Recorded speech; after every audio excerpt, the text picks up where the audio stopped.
اعوذ باللہ من الشیطان الرجیم بسم اللہ الرحمن الرحیم الحمد للہ الذی جعل الحمد مفتاحا لذکرہ وسببا للمزید من فضلہ ودلیلا علی آلائہ وعظمتہ والصلاة والسلام علی عبدہ وامین وحیہ وخاتم رسلہ سیدنا و مولانا ابی القاسم محمد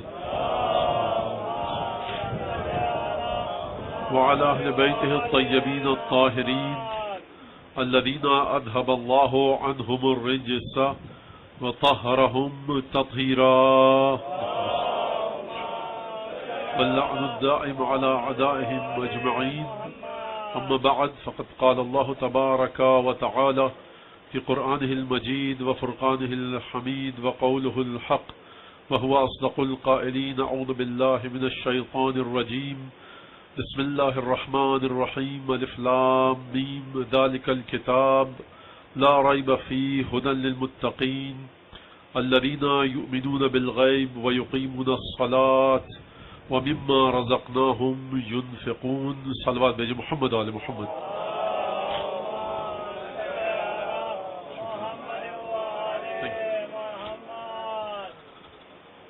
عزیزان گرامی، محرم کا مہینہ پھر آ گیا اور اس بات پر جتنا شکر ادا کیا جائے کم ہے کہ ایک دفعہ پھر ہم کو توفیق نصیب ہوئی کہ خیر شہزا پر آ کر جناب سیدہ کو، جناب رسول خدا کو ان کے لال کا پرسہ دیں.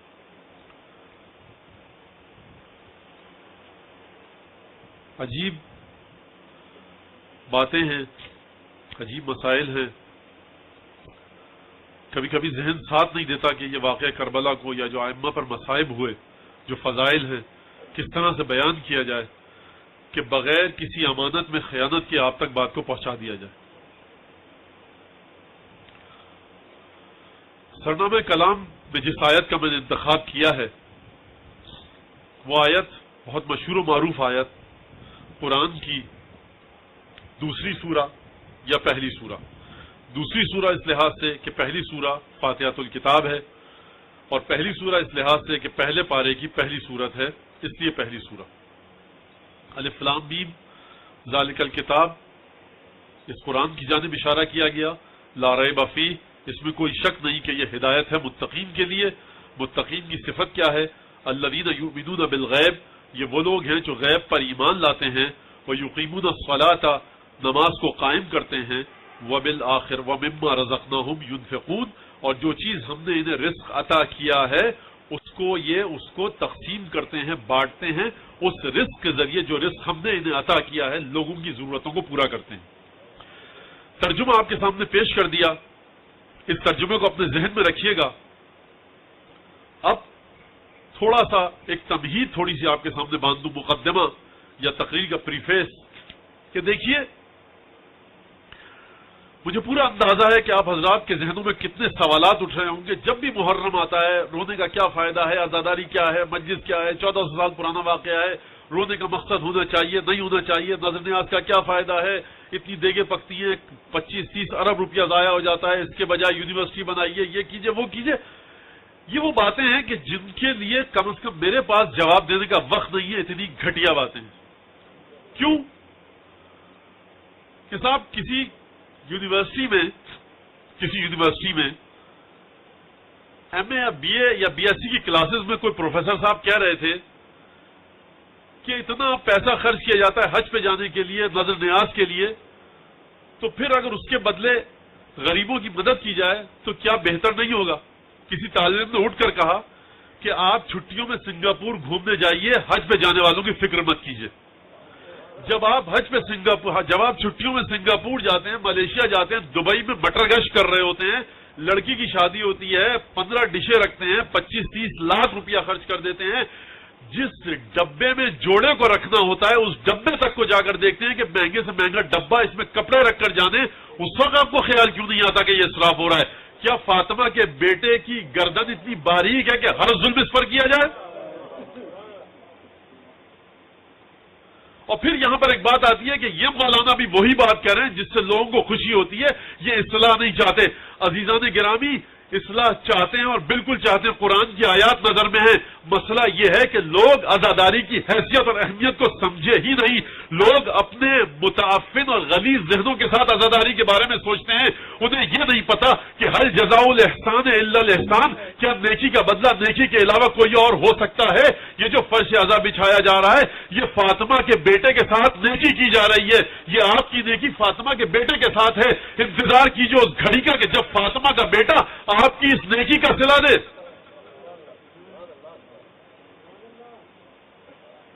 علماء نے کہا ہے کہ بہت سی چیزیں جس نے ہم کو بچا کر رکھا ہوا ہے آفات اور مصائب سے، وہ عاشورہ ہے۔ حضرت حجت صلوات اللہ وسلامہ علیہ، ہمارے اور آپ کے امام زمانہ،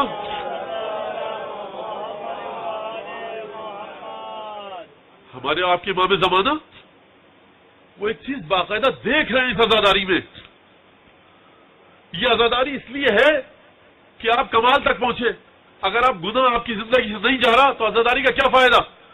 بہت ہاتھوں کو جوڑ کر عرض کروں گا کہ اگر عزاداری کا مقصد صرف یہی ہوتا کہ آپ کی زندگی میں طہارت آئے، اور اگر طہارت نہیں آ رہی تو عزاداری چھوڑ دیجئے، تو مجھے بتلائیے کہ جناب سیدہ کی زندگی میں نعوذ باللہ نجاست کا تصور ہے، 8ویں امام کی زندگی میں نجاست کا تصور ہے، رسول خدا کی زندگی میں نجاست کا تصور ہے، پنجتن کی زندگی میں نجاست کا تصور ہے، 14 معصومین 12 اماموں کی زندگی میں نجاست کا تصور ہے۔ اگر نجاست اور گناہ کا تصور نہیں تو مجھے یہ بتلائیے کہ جیسے ہی امام حسین کا نام آتا ہے امام رضا کی آنکھوں سے آنسو جاری ہو جاتے ہیں، چھٹے امام کی آنکھوں سے آنسو جاری ہو جاتے ہیں۔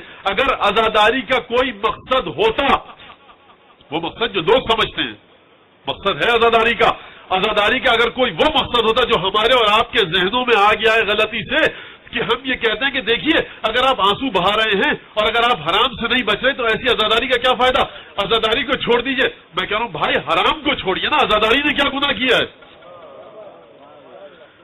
چھٹے امام کا ارشاد ہے، ان یوم الحسین اقرح جفوننا، حسین کے دن عاشورہ کے مصائب سن سن کر ہم نے اتنا گریہ کیا ہے کہ ہماری پلکوں کی جڑوں پر زخم آ گیا ہے۔ کیوں گریہ کر رہے ہیں چھٹے امام؟ 8ویں امام کیوں فرما رہے ہیں، ابن شبیب ان کنت باکیا فابکی علی الحسین، شبیب کے بیٹے اگر تجھے کبھی کسی پر رونا آئے، گھر میں باپ مر گیا روئیے، ماں مر گئی روئیے، بھائی مر گیا روئیے، کوئی اور دکھ ہے روئیے، کسی پر بھی رونا آئے حسین پر گریہ کرو۔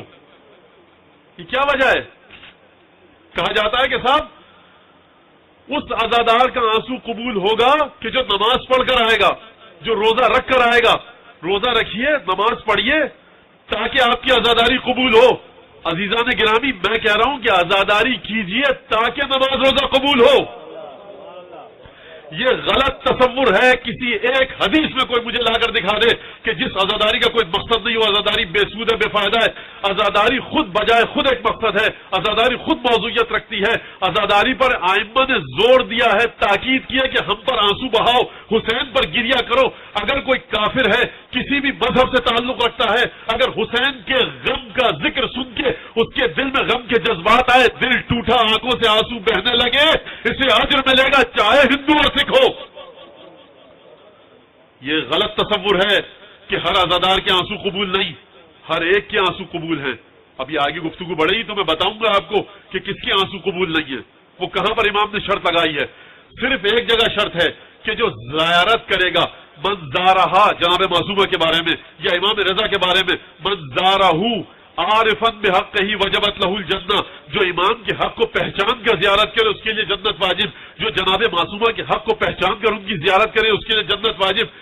عزاداری کے سلسلے میں کہیں بھی کوئی مجھے لا کر دکھا دے، ایک طالب علم ہوں، تحقیق کا دروازہ کھلا ہے، ہمیں ائمہ نے سکھایا، حوضہائے نجف اور قم نے سکھایا، علماء نے، فقہاء نے، محدثین نے سکھایا کہ بھائی ریسرچ کا دروازہ کھلا ہے۔ اگر میں ایک بات کہتا تھا، میرے پاس کوئی حدیث نہیں تھی یا میں نے مطالعہ نہیں کیا تھا، میری نظر نہیں تھی، آپ نے کہا مولانا فلاں کتاب میں جا کر دیکھیے اس حدیث کو، میں دیکھوں گا، اپنے جہل کا اعتراف کروں گا، کہوں گا کل غلطی ہو گئی، آج میں نے حدیث دیکھ لی، مجھے دکھا دیجئے کہ کہیں پر عزاداری کے سلسلے میں امام یہ قید لائے ہوں کہ دیکھو معرفت کے ساتھ گریہ کرو۔ اور عزیزوں، کربلا کی تہیں ہیں، لیئرز ہیں کربلا کی، وہ جو آخری تہ ہے نا کربلا کی، جس تک سوائے رسول خدا کے اور کوئی نہیں پہنچ سکتا، جس تک سوائے جناب سیدہ کے اور کوئی نہیں پہنچ سکتا، جہاں پر سوائے پنجتن کے اور کوئی نہیں پہنچ سکتا. ہماری اور آپ کی اوقات کیا ہے؟ حسین ابن علی کا ذکر سنا. دیکھیے حسین کا ذکر فطرت کے ساتھ ہے, حسین کا ذکر نفسیات کے ساتھ ہے. میں سیدھی سیدھی بات بتاؤں, اگر آپ سے کوئی پوچھے کہ کیا ہے یہ کربلا, آپ کے بھائی ایک پردیسی اپنے گھر سے نکلا, اس کی ایک جملہ تھا سیدھا سادہ, میں تمہاری بیعت نہیں کروں گا. مدینے میں رہنے نہیں دیا, مکے چھوڑ کر مدینہ چھوڑ کر مکے گیا, وہاں پر بھی رہنے نہ دیا. وہ نکلا, کوفے والوں نے استقبال کی تیاریاں کر لی تھی, اس نے کہا میں بیعت نہیں کروں گا, میں بیعت نہیں کروں گا. 2 محرم کو جب کربلا میں اترا یہی کہا میں بیعت نہیں کروں گا. 4 محرم کو کہا بیعت نہیں کروں گا. 9 محرم کو کہا میں بیعت نہیں کروں گا. صبح عاشور کا میں بیعت نہیں کروں گا. یہ بڑی سیدھی سادی بات ہے, کوئی پیچ و خم اور پیچیدہ بات نہیں ہے کہ قبلہ بادشاہ سلامت آپ جو دمشق میں تخت پر بیٹھے ہیں جناب یزید حضور, اگر آپ یہ سمجھتے ہیں کہ اگر حسین نے بیعت کر لی تو آپ کی خلافت پروردگار کو پسند آ جائے گی, اور اگر حسین نے بیعت نہ کی تو آپ کی خلافت خدا کو پسند نہیں آئے گی, تو پھر آپ حسین کی مرضی پر چلیے, حسین کو اپنی مرضی پر مت چلائیے. بھائی مولا حسین کو اگر میں اپنے زبان میں ڈیفائن کروں, اس کی تفسیر کروں اور وضاحت کروں کہ مولا حسین یہ کہہ سکتے تھے, اگر یزید تو یہ سمجھتا ہے کہ میں اگر بیعت کر لوں گا تو رسول خدا تجھ سے خوش ہو جائیں گے, تو جنت میں پہنچ جائے گا, تو دیکھ میں تیری بیعت نہیں کر رہا, تخت سے اترا. حسین کے انکار کے باوجود تخت سے نہ اترنا اس بات کی علامت ہے کہ نہ یہ خدا کو مانتا تھا, نہ قرآن کو مانتا تھا, نہ رسول کو مانتا تھا. بس سیدھی سادی بات ہے کربلا, کوئی پیچیدہ بات نہیں ہے. اور سب سے آخری جو مرحلہ ہے کربلا کا, کہ جو کتابوں میں جس کا ذکر ہے, کربلا نام ہے مشیت پروردگار کے اجرا کا, کربلا نام ہے پروردگار کی مشیت کی امپلیمنٹیشن کا, کربلا نام ہے حسین اور خدا کے درمیان خاص تعلق کا. اگر کربلا کا مقصد یہ ہوتا کہ آپ با مقصد عزاداری کیجئے, حسین کی معرفت کے ساتھ کیجئے, حسین کس لیے آئے کس لیے گئے, یہ سب باتیں اپنی جگہ پر صحیح, لیکن یاد رکھیے کربلا فطرت کے ساتھ ہے. جس شخص کی فطرت صحیح و سالم ہے, جس شخص کے سینے میں انسان کا دل دھڑکتا ہے, وہ جیسے یہ واقعہ سنے گا, اچھا حسین کا کوئی گناہ نہیں تھا, نہیں, حسین نے کسی کو یزید کے خاندان والے کو قتل نہیں کیا تھا, نہیں, حسین نے کسی کا مال بھی نہیں کھایا تھا, نہیں, حسین اپنے ساتھ لشکر لے کر آئے تھے, نہیں, حسین اپنے ساتھ کس کو لے کر آئے تھے؟ 13 سال کا بچہ بھی تھا, 6 مہینے کا بچہ, رسول زادیاں تھی. کیا حسین نے پہلے جنگ کی؟ نہیں. کیا حسین نے حملہ کیا؟ نہیں. کیا حسین کہیں سے نعوذ باللہ کچھ لوٹ مار کر کے آئے تھے؟ نہیں. پھر کیوں قتل کر دیا؟ ہے سوال کے پاس کسی کے پاس اس سوال کا جواب؟ پھر کیوں قتل کیا حسین کو؟ تو عزیزان گرامی, جب بھی جو اس واقعے کو سنے گا, اگر اس کے دل میں انسان کا دل ہے تو خود بخود آنکھ سے آنسو نکلیں گے. حسین ابن علی کا ذکر بنیاد ہے معرفت کی, یہاں سے معرفت ملے گی. اگر معرفت پہلے سے کسی کے پاس ہو تو پھر حسین نے کیا کام کیا؟ حسین نے یہ کام کیا کہ جو لوگ ابھی تک ولایت اور امامت کے پیغام کو سمجھ نہیں پائے, حسین ابن علی نے ایسی مثال قائم کی کہ دیکھو میری ماں فاطمہ زہرا کو نہ سمجھ پائے, ان کے مصائب پر پردہ پڑ گیا, ٹھیک ہے, رسول خدا کے مصائب پر پردہ پڑ گیا, ٹھیک ہے, مولا کائنات کے مصائب پر پردہ پڑ گیا, ٹھیک ہے, بھائی حسن مجتبیٰ کے مصائب پر پردہ پڑ گیا, ٹھیک ہے, لیکن اب کام کروں گا خدا کے حکم سے تو ایسا کہ نہ صرف یہ کہ میری مصیبتوں پر کوئی پردہ نہ ڈال پائے, بلکہ اس طرح سے کربلا کی تاریخ رقم کر کے جاؤں گا کہ جو کربلا تک آئے گا پھر وہ کربلا تک نہیں رکے گا, اسے سیدھا جنت کا راستہ دکھلاؤں گا. ایک درود بھیجیے محمد آل محمد.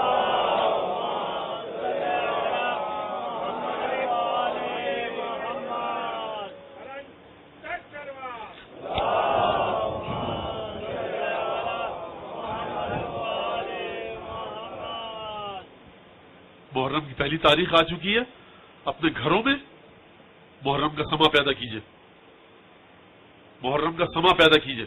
یاد رکھیے یہ وہ گھرانہ ہے, یاد رکھیے یہ وہ گھرانہ ہے کہ جو کنیز اس گھر کی سچی خدمت کرے اسے عالمہ بنا دیتا ہے, اسے شفاعت کا حق دے دیتا ہے.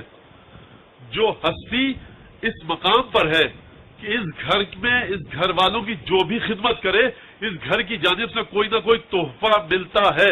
محرم آ چکے ہیں, اپنے گھر میں محرم کا سما پیدا کیجئے, اپنے گھر میں عزاداری کا سما پیدا کیجئے. اگر آپ اپنے گھر میں مجلس منعقد نہیں کر سکتے, آپ کی بیوی ہیں, جو شادی شدہ حضرات ہیں، چھوٹے بچے ہیں، بیوی سے کہیے بیٹھو مصائب پڑھو، یہی اردو کی کتابوں سے 4 مرضی کے شعر پڑھو، ضرور حسین کے مصائب کا ذکر اپنے گھروں میں کیجیے۔ اگر حسین کے مصائب کا ذکر آپ کے گھروں میں ہوگا، یقین رکھیے ایمان کے ساتھ، اعتقاد کے ساتھ کہ جناب سیدہ کی نگاہ آپ کے گھر پر ہوگی، آپ کی اولاد پر ہوگی، آپ کی نسل پر ہوگی، امام زمانہ کی نگاہ آپ کے گھر پر اور آپ کی نسل پر ہوگی، رسول خدا کی نگاہ آپ کے گھر پر ہوگی۔ کیوں؟ دلیل کیا ہے اس کی؟ آپ نے دیکھا ہے کبھی مختلف ایک معاشرہ ہوتا ہے، وہاں پر مختلف لوگ رہ رہے ہوتے ہیں، ہندو بھی ہیں، سکھ بھی ہیں، ایک گلی ہے، کچھ ہندو ہیں، سکھ ہیں، مسلمان ہیں، عیسائی ہیں، بدھسٹ ہیں، مختلف مذہب کے ماننے والے ہیں۔ کسی کے گھر میں کوئی مر جاتا ہے، انتقال ہو جاتا ہے، آپ کہتے ہیں بدھسٹ ہے لیکن میرا پڑوسی ہے، عیسائی بھی اس کے گھر جاتا ہے تعزیت کے لیے، مسلمان بھی اس کے گھر جاتا ہے تعزیت کے لیے، سکھ، ہندو، ہر مذہب کا شخص محلے کی وجہ سے اس کی تعزیت کے لیے جاتا ہے۔ تو جس کی تعزیت کے لیے جاتا ہے نا، اسے گلے لگاتا ہے، کہتا ہے بہت افسوس ہوا، آپ کے غم میں شریک ہیں، کوئی کام ہو تو بتائیے گا، تو اس کا مرنے والا واپس نہیں آ جاتا، لیکن آپ کے لیے اس کے دل میں ایک محبت آ جاتی ہے اور وہ آپ کی جانب توجہ کرتا ہے، کل آپ پر کوئی برا وقت آئے گا تو وہ آپ کی مدد کرے گا۔ یہ فاطمہ زہرا کے چہیتے کی عزاداری ہے، یہ رسول خدا کے فرزند کی عزاداری ہے۔ اگر آج آپ اپنے گھر میں یہ کہیں کہ جناب سیدہ ہمارے پاس بساط نہیں ہے، طاقت نہیں ہے، میری بیوی، میری ماں، میں بیٹھ کر مصائب پڑھ لوں، بچوں کو، گھر والوں کو بٹھا کر، ہم کیوں؟ فاطمہ زہرا کے بیٹے کی عزاداری ہے، 4 آنسو بہائیے، یاد رکھیے مصیبت کے وقت فاطمہ زہرا آپ کی مدد کریں گی، رسول خدا آپ کی مدد کریں گے، امام زمانہ آپ کی مدد کریں گے۔ یہ نام ایسا ہے۔ موضوع جس کا انتخاب کیا ہے میں نے، قرآن اور سائنس یا دین اور سائنس، قرآن اور سائنس یا دین اور سائنس، آپ اس کو دونوں لحاظ سے معنی کر سکتے ہیں۔ دیکھیے یہاں تک کی بات ہو گئی استقبال محرم، پہلی محرم کی تاریخ، جو باتیں مجھے کرنی تھی میں نے آپ کے سامنے پیش کر دی۔ جب ہم مذہب کی طرف آتے ہیں اور دین کی طرف آتے ہیں تو سب سے پہلا سوال یہ آتا ہے کہ دین کی ابتدا کہاں سے کی جائے؟ مولانا نہ نماز پڑھتا ہوں، نہ روزہ رکھتا ہوں، پریشان ہوں، کروں تو کیا کروں؟ دین کی ابتدا کہاں سے کی جائے؟ دین کی شروعات کہاں سے کی جائے؟ دین پر عمل کس طرح سے کیا جائے؟ دیکھیے دین پر عمل کرنا بہت آسان ہے اگر صحیح جگہ سے شروع کیا جائے۔ اگر آپ کو ہوائی جہاز کا سفر کرنا ہے، بغیر ویزا لیے ہوئے، بغیر پاسپورٹ ہاتھ میں لیے ہوئے آپ دوڑتے ہوئے ایئرپورٹ پر پہنچ جائیں اور کہ مجھے اس جہاز میں بیٹھنا ہے، تو کوئی آپ کو اندر نہیں جانے دے گا۔ لیکن اگر آپ ٹریولنگ ایجنسی سے ٹکٹ لے کر، پاسپورٹ پر ویزا لگوا کر، سیکوینس کے ساتھ، پروسیس کے ساتھ اس کام کو انجام دیں تو آپ کے لیے جہاز میں بیٹھ کر فلاں ملک جانا بہت آسان ہو جاتا ہے، کوئی مشکل نہیں رہتی، ہر کام کو آپ ٹائم پر انجام دیں۔ تو دین پر عمل کرنا آسان ہے اگر دین پر عمل کیا جائے دین کے طریقے سے۔ جو میں نے آیت پڑھی آپ کے سامنے، یؤمنون بالغیب، دیکھیے یاد رکھیے گا، قرآن دین لے کر آیا، رسول خدا دین لے کر آئے، قرآن نے ہم کو دین بتایا، ائمہ نے ہم کو دین بتایا، لیکن یاد رکھیے گا کہ دین کو آپ اپنی عقل کے مطابق نہیں سمجھ سکتے، پورے کے پورے دین کو آپ اپنی عقل کے مطابق نہیں سمجھ سکتے۔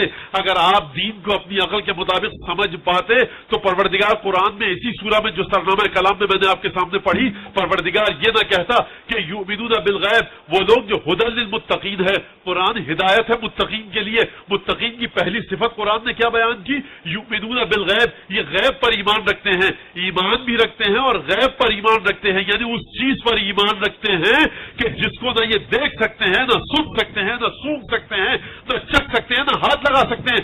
عجیب مرحلہ ہے۔ متقین کی پہلی علامت یہ ہے، خدا تعریف کرتے ہوئے بتا رہا ہے کہ دیکھو تم پہلی شرط یہ ہے کہ غیب پر ایمان رکھو۔ پروردگار غیب پر ایمان کیسے رکھیں؟ ہم پہنچے کیسے غیب تک؟ غیب کی معنی یہ ہے کہ ہم سے چھپی ہوئی چیز ہے، ہم وہاں تک نہیں پہنچ سکتے، ہم پہنچے کیسے غیب تک؟ پروردگار کہہ رہا ہے دیکھو تم پہلے غیب پر ایمان رکھو، ہم ایسی ہستیاں تمہیں دیں گے کہ جن کو دیکھ کر تمہارا خود بخود غیب پر ایمان ہو جائے گا۔ قرآن میں ایسی ہستیوں کا ذکر کریں گے، ایسے واقعات بتلائیں گے جنہیں دیکھ کر تمہارا خود بخود غیب پر ایمان ہو جائے گا۔ ابراہیم اپنی بیوی ہاجر اور بیٹے اسماعیل کو لے کر جاؤ، اور کہاں جاؤ؟ مکے کے بے آب و گیا چٹیل میدان میں چھوڑ کر آ جاؤ۔ ابراہیم عراق سے اٹھے اور جا کر چھوڑ کر آ گئے، کس کی امید پر؟ پروردگار کی امید پر۔ غیب سے حکم آیا۔ یہ ابراہیم کا واقعہ کافی ہے سمجھانے کے لیے کہ اس کے حکم کے مطابق ایسی جگہ چھوڑ کر آئے کہ جہاں پر نہ پانی تھا، نہ کوئی فصل تھی، نہ کھیت تھا، نہ باغ تھا۔ پروردگار پر میں اپنی نسل کو ایسی جگہ چھوڑ کر جا رہا ہوں جہاں پر کہ نہ کوئی زرع ہے، نہ کوئی پانی ہے، نہ کوئی فصل ہے، اور نہ کوئی باغ ہے۔ انی اسکنت من ذریتی بواد غیر ذی زرع ربنا لیقیموا الصلاۃ، اور آخر میں ابراہیم کی دعا وجعل افئدۃ من الناس تہوی الیہم، پروردگار تیرے حکم کے مطابق چھوڑ کر جا رہا ہوں اسماعیل اور ہاجرہ کو مکے کی بے آب و گیا اور چٹیل میدان میں، پروردگار تاکہ یہ نماز کو قائم کر سکیں۔ پروردگار میں نے اپنے بیٹے اور بیوی کو چھوڑ دیا، پروردگار اب میری دعا تجھ سے یہ ہے فجعل افئدۃ من الناس تہوی الیہم، پروردگار لوگوں میں سے ایک گروہ کو ایسا خلق کر کہ جن کے دل مسلسل میری اولاد کی طرف جھکتے رہیں۔ تو اب یاد رکھیے گا، رسول خدا ابراہیم کی اولاد ہے، رسول خدا اسماعیل کی اولاد ہے، حسین ابراہیم کی اولاد ہے۔ اگر آپ اپنے دل میں حسین کی محبت پاتے ہیں تو پریشان مت ہوئیے، یہ ابراہیم کی دعا ہے جو آپ کے دل میں عملی ہو رہی ہے۔ آپ کو خوش قسمت سمجھنا چاہیے اپنے آپ کو کہ ابراہیم نے جو 2500-3000 ہزار سال پہلے دعا مانگی تھی فجعل افئدۃ من الناس تہوی الیہم، ابراہیم نے کس کے بارے میں دعا مانگی تھی؟ پروردگار لوگوں میں سے کچھ لوگوں کو اس طرح سے قرار دے، لوگوں میں سے کچھ لوگوں کو اس طرح قرار دے۔ اس کا مطلب یہ ہے کہ اولاد ابراہیم کی جانب محبت کرنا ہر ایک کے بس کی بات نہیں ہے۔ جو شخص ابراہیم کی دعا کا مصداق بنے گا وہ ابراہیم کی اولاد کی محبت دل میں رکھے گا۔ جس کے اندر طہارت ہوگی وہ ابراہیم کی اولاد سے محبت کرے گا۔ فجعل افئدۃ من الناس تہوی الیہم، واقعہ آپ کے سامنے ہے سارا۔ اور ایک دفعہ حضرت ہاجرہ دوڑی بھاگی، پانی لینے گئی، پانی نہیں ملا، آ کر دیکھا بچے نے ایڑیاں رگڑی اور پانی پھوٹ پڑا۔ جب پانی پھوٹ پڑا تو قبیلہ جرہم والے مکے سے باہر تھے۔ اچھا مکے کی تھوڑی سی آپ تاریخ کیا ہے؟ مکے کی کوئی بھی تاریخ نہیں ہے حضرت آدم اور ابراہیم کے علاوہ۔ یہ ایک ایسی جگہ تھی مکہ، اب تو خیر ختم ہو گیا وہ سب چیزیں اس کی، کہ بیچ میں خانہ کعبہ تھا اور چاروں طرف پہاڑ گھرے ہوئے۔ جب کوئی آتا تھا یمن سے، عراق سے یا شام سے تو پہاڑ دکھتے تھے، ایک پہاڑ کو سے عبور کرتا تھا، سامنے ایک اور پہاڑ، پھر اس پہاڑ سے عبور کیا، سامنے ایک اور پہاڑ، یعنی کئی پہاڑوں سے عبور کر کے جب بیچ میں آتا تھا وہ، تو ایک چھوٹا سا دیہات تھا جس کا نام مکہ تھا۔ اور اس وقت تو کچھ بھی نہیں تھا، کیونکہ قرآن کہہ رہا ہے کہ حبیب وہ وقت یاد کرو کہ جب ابراہیم اور اسماعیل نے خانہ کعبہ کی دیواروں کو اٹھایا ہوا، اذ یرفع ابراہیم القواعد من البیت واسماعیل ربنا تقبل منا، پروردگار یہ ہم اس گھر کی دیواروں کو اٹھا رہے ہیں۔ تو حضرت ابراہیم نے اس کعبے کو زندہ کیا جسے حضرت آدم نے بنایا۔ تو مکہ کوئی ایسی جگہ نہیں تھی جہاں پر حضرت ابراہیم کے زمانے میں کوئی لوگ رہتے تھے، آبادی ہوتی تھی۔ حضرت ابراہیم چھوڑ کر چلے گئے، جب پانی نکلا اور پھیلا چشمے کا تو پرندوں نے دیکھا پانی ہے، پرندے آنے لگے اور پرندوں کا ایک جھمگٹا لگ گیا۔ قبیلہ جرہم جو مکے سے ذرا دور بستا تھا، میدان تھا، انہوں نے دیکھا کہ یہاں پرندے آ رہے ہیں، انہوں نے تعقب کیا پرندوں کا اور آ کر دیکھا چشمہ ملا، ایک خاتون، اس کے ساتھ چھوٹا سا بچہ دودھ پیتا، شیرخوار بچہ، اور وہاں پانی موجود ہے۔ یہ جرہم والے کوئی سارے مومن نہیں تھے، تہجد گزار لوگ نہیں تھے، لیکن عجیب بات کی انہوں نے، عرب کی سرزمین میں پانی کا ہونا ایسا تھا کہ جیسے آج کے زمانے میں کسی کے پاس کسی کی ملکیت میں تیل کا کنواں آ جائے۔ کئی 100 کلومیٹر تک پانی کا کوئی گزر نہیں تھا۔ یہ قبیلے والے لوگ تھے، ایک اکیلی عورت تھی، ایک بچہ تھا، تلوار سے کاٹتے دونوں کے گلے اور کہتے یہ چشمہ ہمارا کون دیکھ رہا ہے؟ لیکن سلام ہو اس قبیلے والوں کی عظمت اور شرافت کو، کہا کہ محترمہ بی بی یہ چشمہ آپ کا ہے، اگر اجازت ہو تو ہم اس میں سے پانی لے لیں۔ تو سلام ہے میرا ان کافروں کو کہ جنہوں نے اکیلی عورت کو دیکھ کر اس نے اجازت لی، اور لعنت ہو ان مسلمانوں پر کہ جنہوں نے رسول زادیوں کو پانی نہ دیا۔ تو کیا کہا جائے، یہ تاریخ ہے حضور والا، یہ تاریخ ہے۔ تو اب میں کس کی تعریف کروں؟ ان کفار کی تعریف کروں کہ جن تک نہ اسلام کا پیغام پہنچا، نہ توریت اور زبور اور انجیل پہنچی، نہ کوئی پیغمبر اور ولی ان تک پہنچا، بدو عرب کے میدان میں، چٹیل میدانوں میں رہنے والے، ریگستان میں رہنے والے، اتنی سوچ تھی، اتنی غیرت تھی، اتنی شرافت تھی، اتنی کرامت تھی، صفات انسانی کے مالک تھے. اگر اجازت ہے ہم آپ کے ساتھ رہ لیں؟ کہا کہ رہو، اور یہ پانی اٹھا لو، کوئی حرج نہیں. پانی اٹھایا. اب یہ واقعہ اگر کوئی پڑھے تو کیا اس کی سمجھ میں نہیں آئے گا کہ خدا کے حکم پر عمل کرنا شاید شروع میں تکلیف دہ لگے لیکن بعد میں آسانی ہو جاتی ہے. خدا خود وسیلے فراہم کرتا ہے، خدا خود راستوں کو کھولتا ہے. تو دین ایک درود بھیجے محمد علیہ وسلم.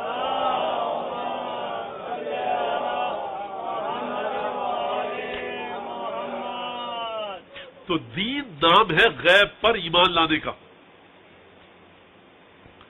کربلا نام ہے غیب پر ایمان لانے کا. بہت سی تفسیریں کی جاتی ہیں. خط لکھے تھے امام حسین، ایسے گئے، یہ ہوا، مسلم کو بھیجا. یہ ہمارے آپ کے لیے ہے کہ مسلم کو بلایا، امام نے بھیج دیا، امام آئے، وہاں سے رستہ کاٹ دیا گیا، ہر آیا، ہر نے رستے کو روک لیا. وہ جو صاحب آپ ہر سال باتیں سنتے ہیں، یہ میرے اور آپ کے لیے ہے.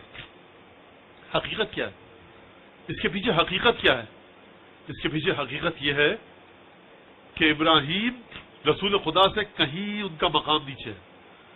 جب ابراہیم کو یہ حکم دیا جا سکتا ہے، امتحان لیا جا سکتا ہے کہ اپنے بیوی بچوں کو وہاں چھوڑ کر آ جاؤ، اور ابراہیم اس امتحان کو انجام دیں، اس کے بعد ابراہیم کو وہ تمام چیزیں عطا ہوں، تو جس کا رتبہ جتنا بلند ہے اس کا امتحان اتنا کٹھن ہے.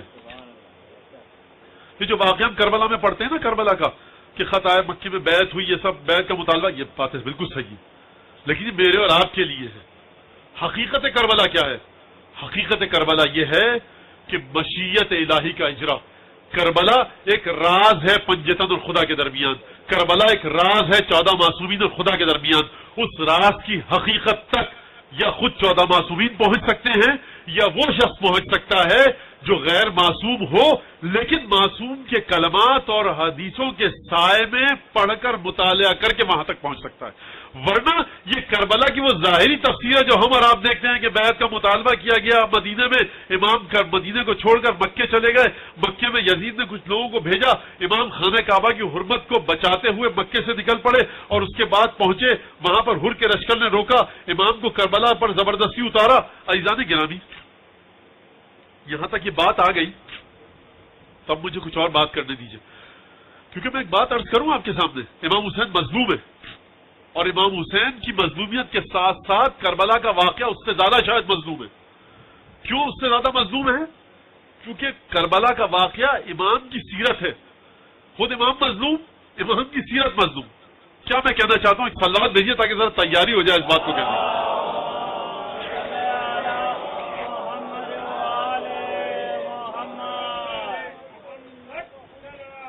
قبلہ ویسے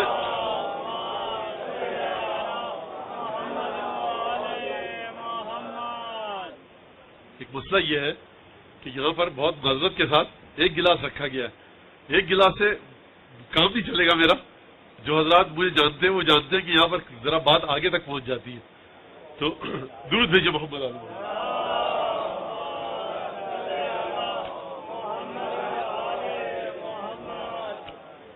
دیکھیے پہلی محرم میں مجھے بتانا ہے کہ کیا چیز آپ ذہنوں میں رکھ کر مجالس سنیں، کربلا کو کس زاویے سے دیکھیں. کربلا کیا ہے؟ دیکھیے ٹاک شوز میں اس لیے دیکھتا ہوں کربلا کے اوپر کہ سمجھ میں آئے کہ لوگوں کا ذہن کس طرف جا رہا ہے. میں آپ کی خدمت میں بات عرض کر دوں کہ میں نے ابھی تک کوئی ٹاک شو ایسا نہیں دیکھا کربلا کے اوپر، البتہ پورا نہیں دیکھتا، تفصیلی نہیں دیکھتا. جو دوست مجھے دے دیتے ہیں کلپ وغیرہ، آج کل کی جو ایجادات ہیں اور جو چیزیں ہر ایک کے ہاتھ میں، وہ جو سارے مسائل وہ بچوں کو مجھ سے زیادہ پتہ ہیں. کیا کیا نام ہے اس کا مجھے نام بھی سب کے نہیں پتا، تو اس میں وہ دیتے ہیں تو دیکھ لیتے ہیں. ابھی تک مجھے کوئی ایسا ٹاک شو نہیں دکھا کسی بھی فرقے کے حوالے سے کہ جس نے کربلا میں، وہ جو بچے میرے جانیں گے، وہ ہٹ دا بلز آئی، جس نے صحیح بات کی ہو کہ کربلا کا مقصد کیا تھا اور تیر نشانے پر لگایا ہو. کیا وجہ ہے اس کی؟ کیونکہ کربلا کو جب ہم دیکھتے ہیں تو ہم سمجھتے ہیں امام حسین ریفارمر تھے. امام حسین کو گاندھی جی، جناح صاحب، ہو چی من، چو ان لائی، ماؤ زے تنگ، فیڈل کاسٹرو، چے گوارا اس سطح پر رکھ کر دیکھتے ہیں، جارج واشنگٹن اس سطح پر رکھ کر امام دیکھتے ہیں. امام ایک تبدیلی لانا چاہتے تھے. ارے میرے بھائی تبدیلی لانا چاہتے تو کہاں گئی وہ تبدیلی؟ 1400 سال ہو گئے ابھی تک وہ تبدیلی نہیں آئی. تو پھر کس بات پر آپ کہتے ہیں کہ امام حسین کامیاب ہو گئے؟ معاشرے میں عدل و انصاف نہیں تھا، ظلم ہو رہا تھا، ناپ تول کے نظام میں کمی تھی، دودھ میں پانی ملایا جا رہا تھا، آفیسز میں سفارش کے ذریعے نوکری ملتی تھی، یہ تھا وہ تھا. اور میرے بھائی اگر یہ بات تھی تو کینیڈا آپ سے آگے نکل چکا ہے، سویڈن ڈنمارک آپ سے آگے نکل چکا ہے، سوئٹزرلینڈ آپ سے آگے نکل چکا ہے، جرمنی آپ سے آگے نکل چکا ہے. چھوڑیے ویسٹرن یورپ کو، EEC کو، ملیشیا اور انڈونیشیا آپ سے آگے نکل چکے ہیں، ویتنام اور تائیوان جیسا چھوٹا ملک آپ سے آگے نکل چکا ہے، آسٹریلیا کہ جہاں پر انگلینڈ کے لوگوں کو ایگزائلڈ لینڈ تھی ان کی، وہ آپ سے آگے نکل چکا ہے. ہائیجین وہاں پہ آپ سے اچھی، ہیومن ویلیوز آپ سے اچھی، ہیومن کرائٹیریاز وہاں پہ آپ سے اچھے، بہت اچھے انسانی طریقے سے وہ آپ کو ڈیل کرتے ہیں. تو پھر امام حسین نے کیا کیا؟ جب یہ لوگ سب یہاں پہنچ چکے ہیں تو امام حسین کیا ایڈیشنل کام انجام دینا چاہتے تھے؟ وہ کیا تھا؟ سوال ہے میرا یہ. کہیں کوئی ٹاک شو، اچھا کوئی کہہ سکتا ہے مولانا آپ بہت بڑے علامہ ہیں کیا؟ میری اوقات کے صاحب علامہ ہونے کا دعویٰ کروں سوچ بھی سکوں، لیکن ہاں یہ دعویٰ ہے کہ احادیث کے ایک مطالعے کے بعد میں یہ بات کہہ رہا ہوں. اور جس کو مجھ سے گفتگو کرنی ہے میں حاضر ہوں، لیکن آج کل نہیں، کیونکہ آج کل کا وقت بڑا کٹھن ہوتا ہے، ایک کے بعد دوسری مجلس، اور ذہن کو بڑی یکسوئی کے ساتھ چلنا پڑتا ہے. آپ لوگ یہ سمجھتے ہیں کہ مولانا 1 گھنٹہ آئے اور نہ جانے کیا گفتگو کی چلے گئے، لیکن ایک ایک چیز ذہن میں رکھنا. اور دیکھیے 2015 کا یہ پہلا محرم اب کبھی کائنات میں نہیں آئے گا، تو وہ جو بات کہنی ہے آج کہنی چاہیے. اگر آج کل ریہرسل ہوتی ہے تو صاحب اس میں کیمرہ ہوتا ہے، اگر آپ نے اداکاری کی اور خراب ہو گئی تو دوبارہ اس کو ریٹیک کر لیا جاتا ہے، کٹ کر کے ڈیلیٹ کر کے. لیکن ہمارے پاس کوئی ایسی چیز نہیں، ذہن میں جو بات ڈالنی ہے وہ ابھی ڈل گئی. تو یوں سمجھیے کہ تنی ہوئی رسی پر مقرر چل رہا ہوتا ہے کہ جہاں توازن اور بیلنس بگڑا وہ زمین پر گرے گا، اور اکیلا نہیں گرے گا، آپ کو ساتھ لے کر گرے گا. کیونکہ نویں امام محمد تقی جواد علیہ السلام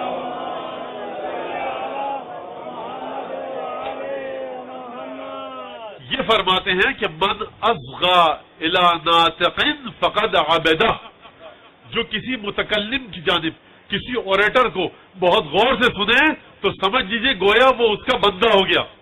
اس وقت میں کیپچر کیے ہوئے ہوں نا آپ کے ذہنوں کو، 1 گھنٹے تک تو آپ کہیں نہیں جا سکتے. تو آپ میری بات بڑے توجہ سے سننا ہے، میری بھی ذمہ داری ہے کہ صحیح سے بات کروں. پھر کیا تھی کربلا؟ اس چیز کو نظر میں رکھ کر زیارات پڑھیے، اس چیز کو نظر میں رکھ کر امام حسین کی زیارت پہ جائیے. میں نہیں بتانا چاہتا کہ حقیقت کیا تھی، کیونکہ میں نہیں بتا سکتا. ابھی میں نے کہا کہ کربلا ایک رات ہے 14 معصومین اور خدا کے درمیان. اس راز کی حقیقت ہم تک کیسے پہنچی؟ بہت شکریہ بیٹا. اگر وہ راز ہے تو ہم اور آپ یہاں کیا بیٹھے ہوئے کر رہے ہیں؟ اگر کربلا سب کچھ خدا کے پاس اور معصومین کے پاس ہے تو ہم تک حصہ کیسے آیا یہ کربلا کا؟ ہم آج فرش اعضا پر ہیں. تو اس حصے کو سمجھنے کے لیے ہمیں کمیل اور مولا کائنات کی گفتگو کو دیکھنا پڑے گا کہ جب مولا کائنات نے آخذ بید کمیل ابن زیاد ابن خی، علی ابن ابی طالب نے کوفہ تھا، رات کا وقت تھا، علی ابن ابی طالب نے کمیل کا ہاتھ تھا، فلما اصحرا تنفس الصعداء، ایک دفعہ علی جب کمیل کا ہاتھ پکڑ کر صحرا کی جانب لے گئے، کوفہ پیچھے رہ گیا، صحرا آ گیا. خدا آپ کو نجف اور کوفے کی زیارت نصیب کروائے، اور جو جا چکی ان کی قبول کرے. کبھی جائیے گا تو دیکھیے گا کمیل کی قبر کہاں ہے. اللہ اکبر. یعنی خود میں جب یہ حدیث پڑھتا ہوں تو مجھے ایک عجیب سرور اور لطف کا اندازہ ہوتا ہے کہ علی ابن ابی طالب خود کہیں کمیل میرے ساتھ چلو. ہم لوگ علی ابن ابی طالب کے نالین کی خاک کے برابر بھی امامہ نہیں ہے، علی ابن ابی طالب کے زلجنہ کے قدموں کی خاک کے برابر بھی یہ امامہ نہیں ہے. ہم مولا کائنات اگر ایک دفعہ کہہ دیں میرے ساتھ چلو تو شاید خوشی سے میرے دل کی دھڑکن بند ہو جائے، موت آ جائے. کہاں کمیل ابن زیاد نخی، علی نے ہاتھ پکڑا، آخا صاحب بید کمیل ابن زیاد، کمیل کا ہاتھ پکڑا، کوفے سے باہر نکلے. یہ ایک اور فضیلت، مولا یہی گھر میں بیٹھ کر بات کر لیں، نہیں گفتگو کچھ اور ہونی ہے نا، ہماری آپ کی جگہ تھوڑی ہے. اس کے بعد جب ہاتھ پکڑ کے چلے باہر نکلے اور اس کے بعد گفتگو بڑی طویل ہے، میں صرف ایک جملہ عرض کروں گا. فلما اصحرا تنفس الصعداء، جب صحرا میں پہنچ گئے علی نے ایک ٹھنڈی سانس لی. یہ ٹھنڈی سانس کسی مولوی مفتی کی نہیں ہے، کسی حافظ محدث کی نہیں ہے. یہ ٹھنڈی سانس اس کی ہے کہ اگر علی نے جس نیت سے یہ سانس لی ہے وہ واقعہ ہو کر رہے گا. یہ ایک بہت اہم جملہ ہے. یہ ٹھنڈی سانس علی ابن ابی طالب کی ہے کہ وہ علی ابن ابی طالب، اب یہ واقعہ مجھے بتانے دیجئے، گفتگو کو ذہن میں رکھیے گا کہ کمیل ابن زیاد نخعی کی بات ہو رہی ہے. گھڑی کی سریاں تیزی سے آگے جا رہی ہیں، میں کیا کروں. کہ کوئی صاحب تھے نجف میں درس پڑھتے تھے, آتے تھے شیخ انصاری. شیخ انصاری, اب شیخ انصاری کو سمجھانے کے لیے مجھ جیسے طالب علم کی مجال نہیں کہ وہ شیخ انصاری کے سامنے گفتگو کر سکے. بس یہ سمجھ لیجئے کہ دو لوگوں کو پتہ لگ گیا کہ شیخ انصاری کے پاس خمس آتا ہے دنیا بھر کا اور شیخ تقسیم کرتے ہیں, تو دو چوروں نے سوچا کہ شیخ انصاری کے گھر میں جا کر کودیں. ایک بوڑھا سا آدمی ہے, گردن دبائیں گے اور پورا خمس اٹھا کر سونے اور چاندی کے سکے لے جائیں گے. ایک آدمی نے اپنا ہاتھ رکھا, دوسرا آدمی اچھل کر دیوار پر چڑھا, دیوار پر جیسے ہی چڑھا واپس چھلانگ لگا کر باہر آ گیا. کہا کیا ہو گیا؟ کہا اندر ایک ببرشیر پہرا دے رہا ہے. کہا شیخ کے پاس کھانے کو پیسہ نہیں ہے, وہ جو کی روٹی اور کھٹا دہی کھانے والا آدمی. اب میں اپنی مثال دوں, کتے کو بھی پالے گا آدمی تو 2 کلو گوشت کھلانا پڑتا ہے, شیر کہاں سے آ گیا؟ تو پاگل ہو. کہا کہ بھائی جا کر دوبارہ دیکھو. دوبارہ چڑھا, کہا ابھی بھی وہ شیر موجود ہے. کہا تمہارے شاید ذہن پہ کچھ اثر ہو گیا ہے, میں خود چڑھتا ہوں. اب جو گلی میں کھڑا ہوا تھا وہ شخص چڑھا, اس نے دیکھا شیر موجود ہے. تو شیخ انصاری ایسی ہستی, وہاں نہ شیر تھا نہ کوئی اور پہرےدار تھا, یہ مولا کائنات کا اپنے ایک نوکر کے لیے ایک معجزہ تھا. شیخ انصاری کے درس میں ایک آدمی آتا تھا, درس سمجھ میں نہیں آتا تھا, لوگ شیخ سے سوال جواب کرتے تھے, یہ کیسے کہا وہ کیسے کہا. یہ بیچارہ بیٹھ کر صرف شکل دیکھتا تھا. بڑا رویا گڑ گڑایا مولا کائنات کی بارگاہ میں جا کر نجف اشرف میں. شیخ انصاری مولا کائنات کی قبر مطہر سے کچھ قدموں کے فاصلے پر درس دیتے تھے. یہ وہاں سے گیا, گڑ گڑایا, رویا پیٹا. اب ظاہر سی بات ہے یہ دروازہ ایسا ہے کہ جو زیادہ کھٹکھٹاتا ہے جواب ضرور ملتا ہے, اگر جواب نہیں ملتا تو تسلی ضرور ملتی ہے. اس دروازے کو کھٹکھٹانا سیکھیے, اور یہ دروازے کو کھٹکھٹانے کا بہترین طریقہ حسین کی یاد میں نکلے ہوئے آنسو میں. بہرحال اس نے دیکھا خواب میں مولا کائنات آئے اور اس شخص کے کان میں آ کر بسم اللہ الرحمن الرحیم پڑھی. کان میں بسم اللہ کا کیا پڑھنا تھا؟ صبح کو یہ آیا تو شیخ پر اعتراضات کیے بڑے. شیخ نے کہا کہ یہ کل والا آدمی نہیں ہے جو درس نہیں سمجھ پاتا تھا, یہ تبدیل ہو گیا ہے, کچھ یہ تبدیل ہو گیا ہے. جب بہت زیادہ اعتراض کرنے لگا اور استاد کو پھنسانے لگا تو درس کے بعد استاد نے بلایا اپنے پاس. جب آیا تو شیخ نے کہا ذرا سائیڈ میں اور کنارے پہ آیا. شیخ انصاری نے کان میں کہا کہ جس ہستی نے تمہارے کانوں میں کل رات بسم اللہ پڑھی ہے نا, وہ میرے کان میں ولا ظالین تک پڑھ کے جا چکا ہے. ایک درود بھیجے مولا کائنات کی بارگاہ میں.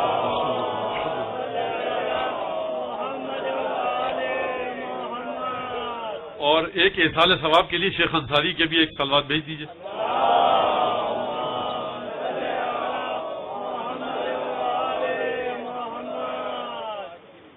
تو کمیل ابن زیاد نخعی کے ہاتھ پکڑ کے چلے, ٹھنڈی سانس لی, اور پھر گفتگو بڑی طویل ہوئی. اور پھر اس کے بعد کمیل نے کہا کہ مولا یہ بتائیے کہ ما ہی الحقیقہ, حقیقت کیا ہے, ریئلٹی کیا ہے, ٹروتھ کیا ہے, سچائی کیا ہے. مولا نے کہا مالا کول حقیقہ. کمیل تمہارا حقیقت سے کیا کام, تمہیں کیا ضرورت ہے حقیقت کی. کمیل نے کہا اولست صاحب السرک, میں آپ کا رازدار صحابی نہیں ہوں. کہا کہ نعم ولکن یصفح علیک ما یترشح منی. کمیل ہمارے رازدار صحابی ضرور ہو, لیکن یاد رکھنا جو تم تک پہنچا ہے نا وہ ہمارا پورا علم نہیں پہنچا. جب ہمارے علم کا ظرف لبریز ہوتا ہے نا تو کچھ چھیٹے تم تک پہنچے. تو یہ جو کربلا آپ تک پہنچی ہے نا, یہ عالم غیب میں لبریز ہوئی ہے. آپ کی ماں نے کوئی نیکی کی ہے, آپ کے باپ نے کوئی نیکی کی ہے, تبھی رسول خدا نے آپ کے دل میں اپنے نواسے کی محبت ڈالی. اب یہ فرقے کی بات نہیں ہے, مذہب کی بات نہیں ہے, یہ فرش سیدہ ہے. یہ رسول خدا کے بیٹے کا فرش ہے, یہ رسول خدا کے بیٹے کی عزاداری ہے.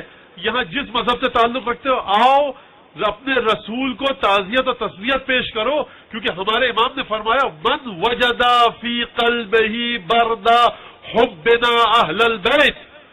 جو شخص بھی ہندو ہو, امام کہہ رہے ہیں ہاں ہندو بھی, سکھ ہو ہاں سکھ بھی, عیسائی ہو, سنی ہو, شیعہ ہو, اسماعیلی ہو, بوری ہو, 6 امام کو مانتے ہو, 7 کو مانتے ہو, 12 کو مانتے ہو, بریلوی ہو, دیوبندی ہو, اہل حدیث ہو, ہاتھ باندھ کے نماز پڑھتے ہو, ہاتھ کھول کے نماز پڑھتے ہو, کوئی غرض نہیں اس سے. من وجدا فی قلبہ بردا حبنا اہل البیت, جو شخص بھی اپنے دل میں ہم اہل بیت کی محبت کی ٹھنڈک کو محسوس کرے, فلیکثر الدعاء لامہ, اسے چاہیے کہ وہ اپنی ماں کے لیے بہت دعا کرے. یہ اس کی ماں کی کوئی نیکی تھی؟ ماں ہندو ہو، ماں سکھ ہو، عیسائی ہو، بریلوی ہو، دیوبندی ہو، شیعہ ہو، چھ امامی ہو، بوری ہو، اسماعیلی ہو، اگر محبت اہل بیت دل میں ہے تو اپنی ماں کے لیے ہمیشہ دعا کرتے رہنا. اگر مر گئی ہے مغفرت کی دعا کرو، اگر زندہ ہے تو صحت کی دعا کرو، کیونکہ تم جس ماں کے جسم میں رہے تھے نا 9 مہینے، ایک ایک عمل کا اس نے تم پر اثر ڈالا ہے. نہ جانے کب ماں کی سزا خانے میں گئی ہو، کس دل کے ساتھ کوئی مدد کا سیب اٹھایا ہو، کس علم کو دیکھ کر کس طرح سے دعا کی ہو. بس دعا کرنا وہی، اور آپ کے دل میں حسین ابن علی نے اپنی محبت ڈالی. یہ کربلا، آپ کی آوازیں بلند ہوئی، وقت بھی میرا ختم ہو گیا. یہ کربلا ایک رات ہے حسین ابن علی. کیا ہوئی کربلا؟ ہم کیسے بیٹھے ہیں آج لا الہ الا اللہ محمد رسول اللہ کہہ رہے ہیں؟ کبھی سوچا گلے کٹے تو کس کے کٹے؟ فاطمہ کے بیٹوں کے کٹے. چادریں لوٹی تو کس کی لوٹی؟ فاطمہ کی بیٹیوں کی لوٹی. در بدر ہوئی تو فاطمہ کی اولاد ہوئی. کو نہیں کرے، اس کو حل نہیں کرے. در بدر ہوئی تو فاطمہ کی اولاد ہوئی. آواز صحیح کریے، یہ تکلیف دے رہی ہے مجھے آواز، نارمل آواز میں. در بدر ہوئی فاطمہ کی اولاد، در بدر ہوئی، گلے کٹے فاطمہ کے بیٹوں کے گلے کٹے. مال و اسباب اگر خرچ ہوا تو فاطمہ کی مادر گرامی خدیجہ کبریٰ کا مال و اسباب خرچ ہوا. یہ تبلیغ دین ہوئی کیسے؟ تاریخ میں لکھا ہے کہ رسول خدا غلاموں کو خرید کر آزاد کرتے تھے. میرے بھائیوں مجھے بتلاؤ کہ مال آیا کہاں سے؟ جو فاطمہ کی ماں کا مال خرچ ہوا ہے، جو فاطمہ کے شوہر کی تلوار چلی ہے، جو فاطمہ کے باپ کے پتھر کھائے ہیں، جو فاطمہ کے بیٹے کے گلے کٹے ہیں، جو فاطمہ کی بیٹیوں کی چادر ملی ہے.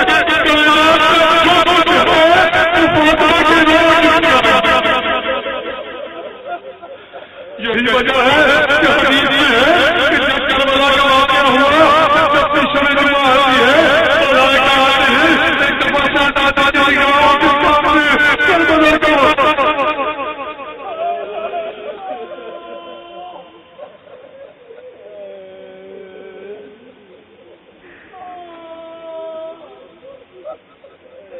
ایک دفعہ شہزادی کے سامنے کربلا کا واقعہ آتا ہے.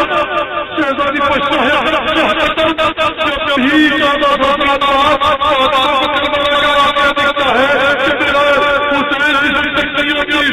پالا تھا، شہادت کا منظر دکھائی دیتا ہے.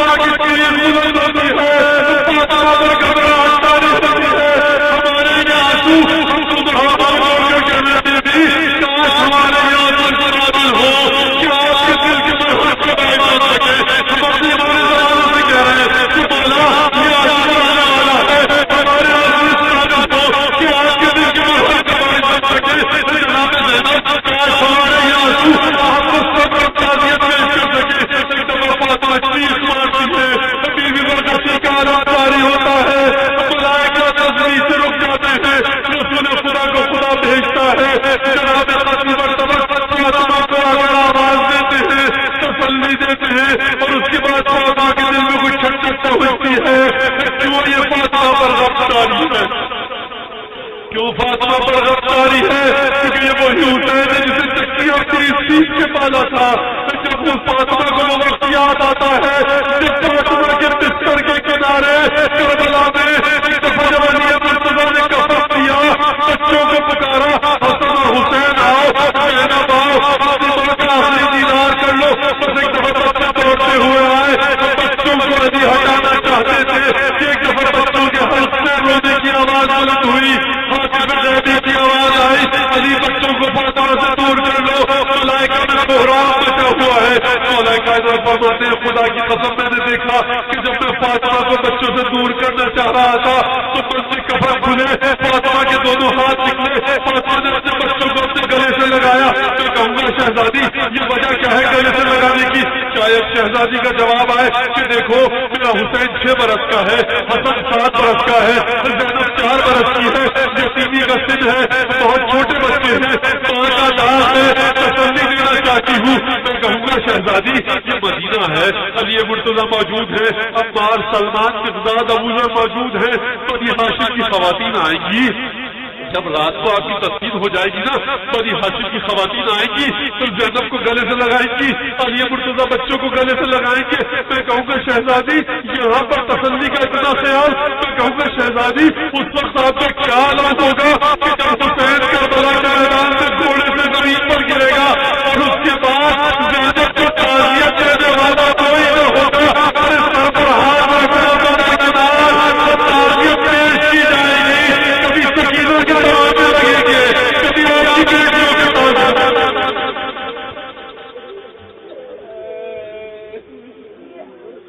اللهم كل وليك الحجة بن الحسن صلواتك عليك وعلى آبائه في هذه الساعة وفي كل ساعة، واليوم حافظ وقائد مناصر ودليل معينة حتى تسكنه أرضك طوعا وتمتعه فيها طويلا. اللهم بحق محمد وآل محمد صل على محمد وآل محمد وعجل فرجهم وأهلك عدوهم من الجن والإنس من الأولين والآخرين واكفنا ما همنا. اللهم إنك أنت السميع العليم وتب علينا إنك أنت التواب الرحيم وتقبل منا إنك أنت التواب الرحيم بجاه محمد وآله الطيبين. اللهم صل على محمد وآل محمد. دعاؤں کی قبولیت کے لیے بلند آواز سے صلوات.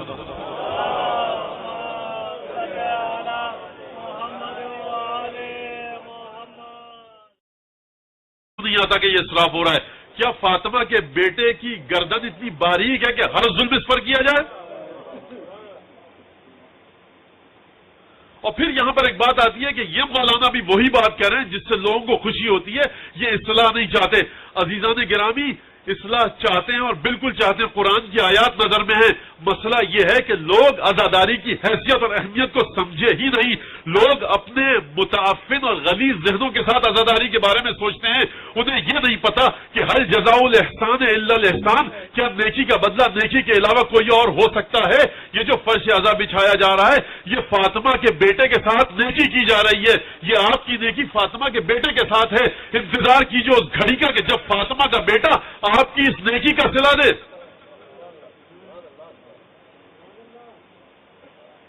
علماء نے کہا ہے کہ بہت سی چیزیں جس نے ہم کو بچا کر رکھا ہوا ہے آفات اور مصائب سے، وہ عاشورہ ہے. حضرت حجت صلوات اللہ وسلام علیہ ہمارے اور آپ کے امام زمانہ،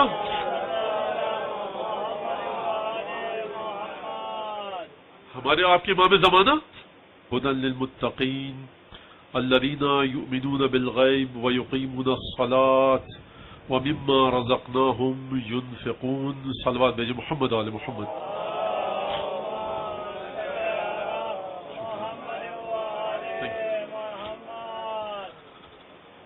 عزیزان گرامی محرم کا مہینہ پھر آ گیا اور اس بات پر جتنا شکر ادا کیا جائے کم ہے کہ ایک دفعہ پھر ہم کو توفیق نصیب ہوئی کہ خیر شہزا پر آ کر جناب سیدہ کو، جناب رسول خدا کو ان کے لال کا پرسا دیں.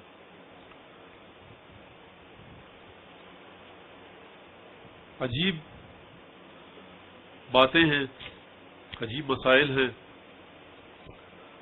کبھی کبھی ذہن ساتھ نہیں دیتا کہ یہ واقعہ کربلا کو یا جو ائمہ پر مصائب ہوئے، جو فضائل ہیں، کس طرح سے بیان کیا جائے کہ بغیر کسی امانت میں خیانت کے آپ تک بات کو پہنچا دیا جائے. سرنامہ کلام میں جس آیت کا میں نے انتخاب کیا ہے وہ آیت بہت مشہور و معروف آیت، قرآن کی دوسری سورہ یا پہلی سورہ. دوسری سورہ اس لحاظ سے کہ پہلی سورہ فاتحۃ الکتاب ہے، اور پہلی سورہ اس لحاظ سے کہ پہلے پارے کی پہلی سورت ہے، اس لیے پہلی سورہ. الف لام میم ذالک الکتاب، اس قرآن کی جانب اشارہ کیا گیا. لا ریب فیہ، اس میں کوئی شک نہیں کہ یہ ہدایت ہے متقین کے لیے. متقین کی صفت کیا ہے؟ الذین یؤمنون بالغیب، یہ وہ لوگ ہیں جو غیب پر ایمان لاتے ہیں. ویقیمون الصلاۃ، نماز کو قائم کرتے ہیں. وبالآخر ومما رزقناہم ینفقون، اور جو چیز ہم نے انہیں رزق عطا کیا ہے اس کو تقسیم کرتے ہیں، بانٹتے ہیں. اس رزق کے ذریعے جو رزق ہم نے انہیں عطا کیا ہے لوگوں کی ضرورتوں کو پورا کرتے ہیں. ترجمہ آپ کے سامنے پیش کر دیا. اس ترجمے کو اپنے ذہن میں رکھیے گا. اب تھوڑا سا ایک تمہید تھوڑی سی آپ کے سامنے باندھوں، مقدمہ یا تقریر کا پریفیس، کہ دیکھیے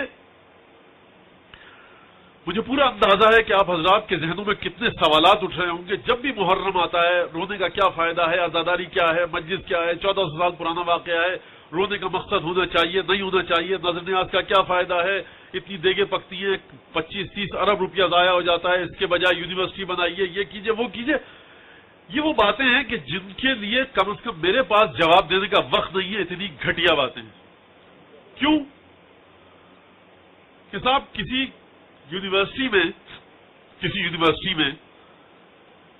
ایم اے یا بی اے یا بی ایس سی کی کلاسز میں کوئی پروفیسر صاحب کہہ رہے تھے کہ اتنا پیسہ خرچ کیا جاتا ہے حج پہ جانے کے لیے, نظر نیاز کے لیے, تو پھر اگر اس کے بدلے غریبوں کی مدد کی جائے تو کیا بہتر نہیں ہوگا؟ کسی طالب علم نے اٹھ کر کہا کہ آپ چھٹیوں میں سنگاپور گھومنے جائیے, حج پہ جانے والوں کی فکر مت کیجیے. جب آپ چھٹیوں میں سنگاپور جاتے ہیں, ملیشیا جاتے ہیں, دبئی میں مٹر گشت کر رہے ہوتے ہیں, لڑکی کی شادی ہوتی ہے, 15 ڈشیں رکھتے ہیں, 25-30 لاکھ روپیہ خرچ کر دیتے ہیں, جس ڈبے میں جوڑے کو رکھنا ہوتا ہے اس ڈبے تک کو جا کر دیکھتے ہیں کہ مہنگے سے مہنگا ڈبہ, اس میں کپڑے رکھ کر جانے, اس وقت آپ کو خیال کیوں؟ اعوذ باللہ من الشیطان الرجیم. بسم اللہ الرحمن الرحیم. الحمد للہ الذی جعل الحمد مفتاحا لذکرہ وسببا للمزید من فضلہ ودلیلا علی آلائہ وعظمتہ, والصلاة والسلام على عبده وأمين وحيه وخاتم رسله سيدنا ومولانا بالقاسم محمد وعلى أهل بيته الطيبين الطاهرين الذين أذهب الله عنهم الرجس وطهرهم تطهيرا, واللعن الدائم على أعدائهم أجمعين.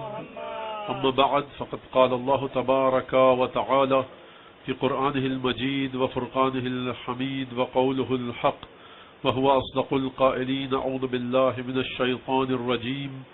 بسم الله الرحمن الرحيم. الف لام ميم. ذلك الكتاب لا ريب فيه